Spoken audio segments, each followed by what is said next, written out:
बाईने बोलवलं. पाटलीन बाई चंपक महाराज येऊन आले तर. मम्मी महाराज आले का? अगं बाई महाराज महाराज बसा खाली. या इथे बसा की आपलंच घर आहे. महाराज आमच्या राणीची पत्रिका बघून सांगा तिचं भविष्य. काय पत्रिका आहे बालिके तुझ्या मुलीची? गुंडस?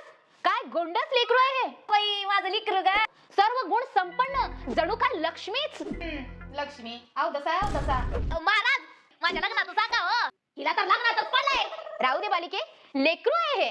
तर नक्षत्र आणि ग्रहाचा योग बघून मला कळले आहे या महिन्यात तिच्या लग्नाचा योग आहे. अगं बाई या महिन्याच्या 10 तारखेला जर तिचं लग्न झालं तिला एक सुंदर सुयोग्य वर मिळेल. अजून महाराज अजून गडगंज प्रॉपर्टी असणारं घराणं मिळेल. पण अजून 5 वर्ष काय तू हिचं लग्न करू नको. अरे स्वतःच लक्ष्मी आहे, हिला गडगंज घराण्याची गरज काय? पुढे 5 वर्ष काय तू हिचं लग्न करू नको. कळलं? महाराजा जो घेतेस का आता महाराजाचा? ही लक्ष्मी नाही अवदसा आहे अवदसा. विचारलंय का कोणी तुला? बाई खरंच लई कळते की ग महाराजाला. ए सोमने तुला विचारलं ना मध्ये पडायचं नाही.